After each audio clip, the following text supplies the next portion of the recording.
malu. Coba kamera lihat ke sana tuh, ke belakang, ke panggung itu tuh. Saya mau terangkan sedikit itu. Coba saya tanya pada KPU ya. Dari 4 wajah itu, yang potensi memalukan publik yang mana?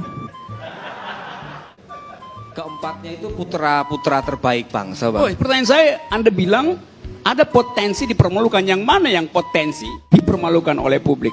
Tentu saja empatnya adalah putra terbaik. Quotasinya adalah ada yang harus dijaga supaya tidak dipermalukan. Pertanyaan saya, yang mana yang punya potensi? You nggak usah jawab, kasih kisi-kisinya aja gitu.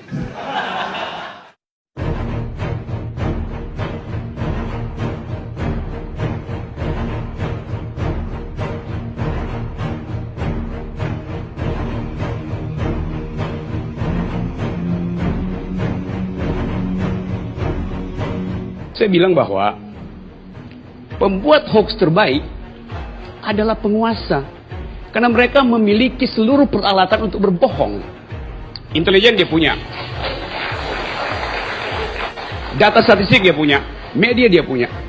Orang marah, tapi ya itu faktanya, bahwa hanya pemerintah yang mampu berbohong secara sempurna. Saya nggak ingin dia berbohong, tapi potensially dia bisa lakukan itu. Punya KUHP yang mengatur tentang fitnah segala macam itu. Tapi pemerintah ingin lebih dari itu, yaitu mengatur cara orang berpendapat. Dan itu yang saya tentang. Itu bibit dari totalitarianisme. Tentu Anda nggak bisa bayangin totaliter pakai tentara, pakai polisi. Itu zaman dulu. Tapi totalitarianisme sekarang itu bisa dilakukan dengan cara yang sangat hegemonik, dengan soft power, mengontrol pikiran orang. It's a kind of totalitarianism. Kalau misalnya kita ingin menghapus hoax, maka jangan lakukan indoktrinasi. Terjadi sekarang adalah pemerintah bikin kursus Pancasila, termasuk ke tingkat universitas, dengan prinsip Pancasila harga mati. Jadi publik intelektual kita tidak dirangsang untuk berpikir sebaliknya, untuk mempertanyakan doktrin. Yang terjadi adalah paradoks. Ingin literasi, tapi justru indoktrinasi yang dilakukan tuh. Jadi kalau ditanya apa solusinya, gampang. Naikkan IQ Anda dan hoax akan turun.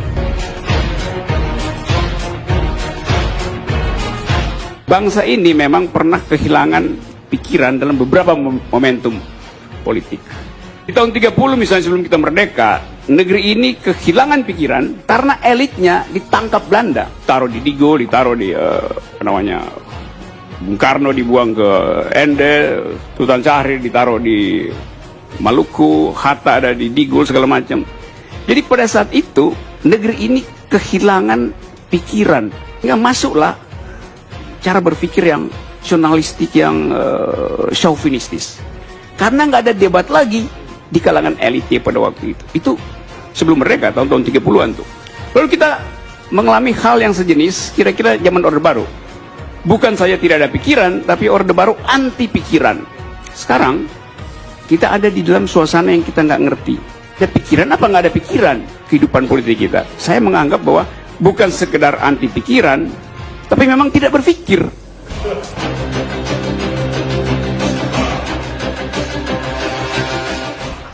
Kenapa kita fobi? Apa tuh fobi?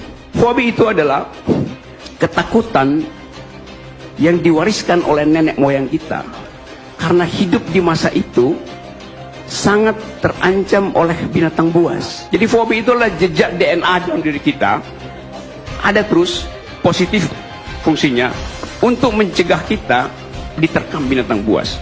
Reaksinya apa? Kita berburu supaya kita hilang rasa takutnya itu. Nah, hashtag itu bukan binatang buas. Dia yang berburu hashtag itu adalah pemburu yang dungu.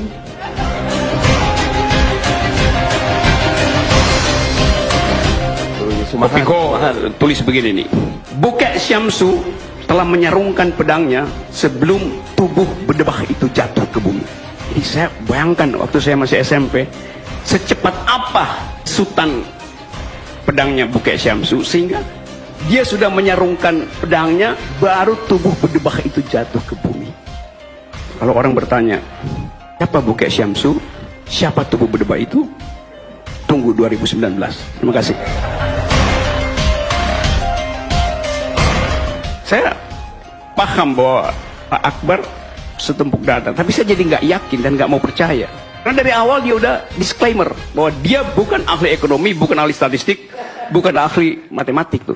Jadi ngapain saya dengar itu? Pak Rocky, Anda udah dijawab. Pak Rocky, Ya. seharusnya Anda sudah paham ketika saya mengatakan bahwa saya bukan ahli ekonomi, yang saya paparkan adalah data yang sebenarnya tidak perlu Anda bantah lagi. Ya memang saya ngerti, karena itu slide PowerPoint tadi, orang yang suka bikin PowerPoint biasanya nggak punya power dan nggak punya point sebetulnya.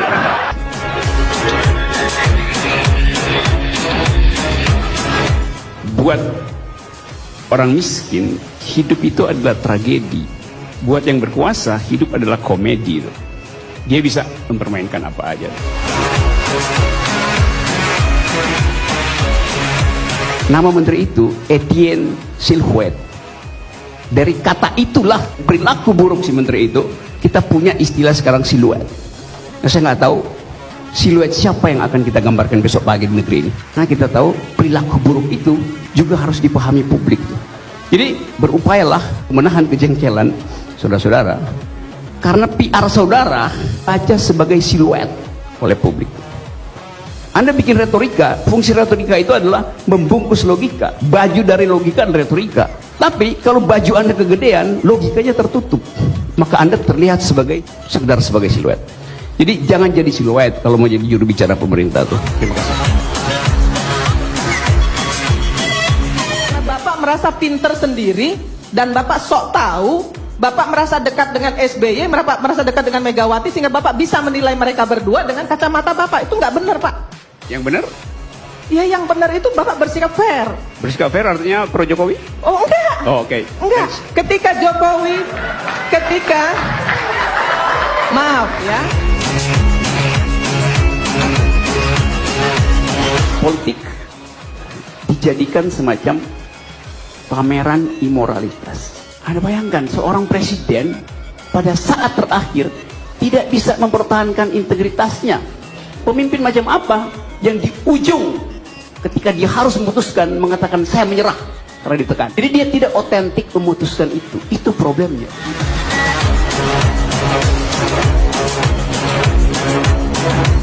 Kita terus katakan Pak Jokowi pembohong segala macamnya. Memang dalam politik orang boleh berbohong itu.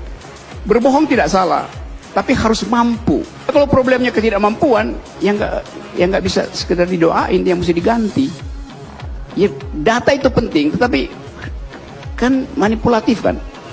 Itu pentingnya ada pihak ketiga yang duduk untuk jadi semacam devil's advocate, menguji oposisi, menguji petahana. Di situ pentingnya kampus jadi ruang politik baru.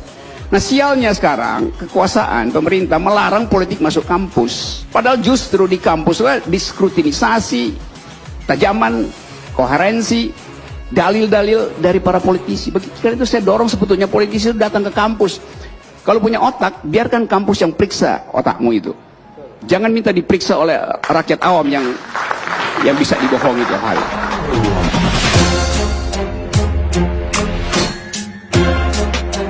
Ada pepatah Inggris, like rats fleeing a sinking ship itu. Seperti tikus geladak, kalau dia lihat kapalnya tikus itu dia punya insting. Kapalnya udah mau tenggelam, itu tikusnya tuh lompat ke laut tuh. Karena dia tahu kapalnya udah mau tenggelam. Karena dia tahu di mana keretakan itu, karena dia yang bikin retak itu. Jadi saya lihat ini kapal rejim ini banyak orang yang udah lompat karena kapalnya mau tenggelam.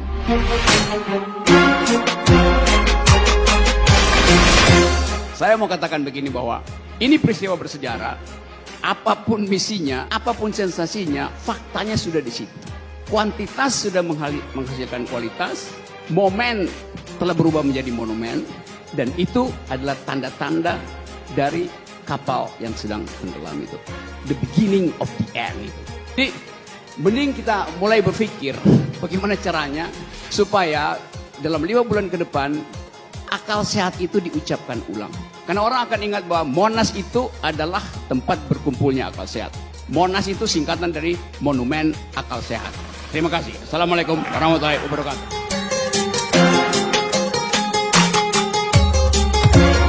perhatikan Apa ya memang betul itu. Anda mengkritik presiden? Ya, saya selalu memberi kritik dalam arti menunjukkan defect di dalam kebijakan, inkonsistensi di dalam jalan pikiran. Ya, itu hal yang lumrah aja buat saya tuh. Iya, karena manusia tidak sempurna kan. Iya, iya. oke. Pasti ada toh yang Ya. yang ada yang bisa diupayakan disempurnakan. Tapi untuk itu kemudian Anda dibenci kemudian. Mereka benci karena saya ditagih, lalu solusinya apa? Saya bilang kritik itu artinya menguraikan, bukan menunjukkan jalan keluar tuh. Saya bilang, saya hanya memberi kritik. Kalau ada solusi itu bonus, tapi bukan tugas saya mencari solusi itu. Loh, saya memilih presiden, anggota DPR, segala macam politisi, supaya mereka carikan solusi. Jadi kalau ditanya solusinya apa, kalau saya bilang, kalau saya tunjukkan solusi yang paling radikal, yaitu mundur, turun dari jabatan, kan dia nggak mau kan? Karena itu saya bilang, jangan tanya solusi. Kalau saya tunjukkan bahaya duduk di pinggir jalan malam hari, di tikungan, Anda nggak usah tanya, kalau begitu saya mesti kemana? Paling nggak, jangan di situ. Karena nanti ada geng motor nyabit. Jadi marah kalau solusinya apa? Loh, pemerintah digaji untuk cari solusi, bukan tanya ke rakyat.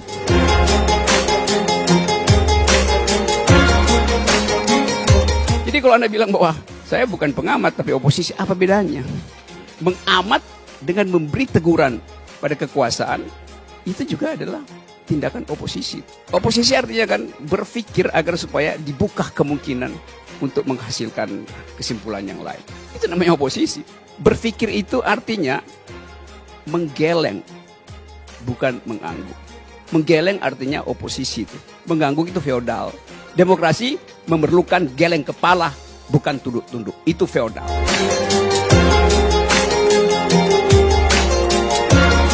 Nah, filsafat itu menguji kemungkinan, sehingga kita selalu terbuka untuk melihat yang belum, the not yet.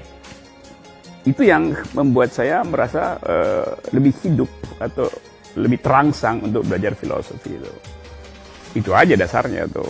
Tapi Anda mempelajarinya secara otodidak. Lebih banyak otodidak sebetulnya. Betul, Saya ya. baca sendiri aja tuh.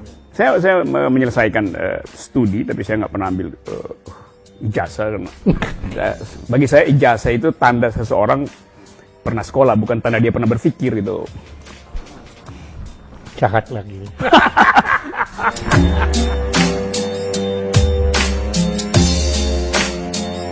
Kitab suci fiksi atau bukan? Apa yang berani jawab? Kalau saya pakai definisi bahwa fiksi itu mengaktifkan imajinasi, kitab suci itu adalah fiksi. Belum selesai, belum tiba itu. Babat Tanah Jawa itu fiksi. Anda sebut apa aja tuh. Jadi ada fungsi dari fiksi untuk mengaktifkan imajinasi, menuntun kita untuk berpikir lebih imajinatif. Karena dia dibunuh, kata itu tuh, dibunuh oleh politisi. Saya bilang kitab suci itu, bahkan kitab suci, mengandung energi fiksional. Karena dalam kitab suci, kita dimungkinkan untuk membayangkan akhirat, membayangkan yang belum. Jadi saya sebutkan bahwa bila fiksi itu adalah energi untuk menghasilkan imajinasi, maka kitab suci juga berfungsi sama itu, menghasilkan imajinasi itu. Jadi sesuatu yang belum saya bawa ke hari ini supaya saya bisa nikmati. Kan saya belum menikmati surga. Karena itu saya nikmati di dalam doa, di dalam ritus. Itu aja sebetulnya. Anda kan melakukan perang Twitter kan, Iya. dengan para kecebonges itu kan, ya. Itu saya perhatikan di situ. Anda itu sengaja semacam membodohkan diri Anda sendiri loh di situ. Yang saya khawatirkan Anda menciptakan perangkap-perangkap yang kemudian Anda seperti kucing yang mainin tikus di situ loh. Ini cuman kecerdasan yang bisa nangkap gimmick di dalam Twitter itu. Sebetulnya enggak, itu awalnya kan saya diserbu terus. Iya. Lama-lama saya pikir lebih baik saya menyamakan IQ dengan mereka sehingga Nah, akhirnya ngaku kan. Kemudian Saya Anda menggunakan istilah apa? 200 apa? oh itu juga tuh saya sebut tuh IQ 200 sekolah misalnya. itu sebetulnya asal usulnya. Satu waktu saya dibully gitu. Dianggap itu saudara Rocky Gerung tuh IQ-nya 50. Saya bilang iya, nggak apa-apa. Lalu saya bilang ya kalian tuh 200 IQ-nya sekolam tapi. Mereka mulai marah. Padahal saya cuma membalas ringan aja. Saya tidak maksudkan itu, tapi supaya timbul konversasi yang agak sensasional ya saya bilang.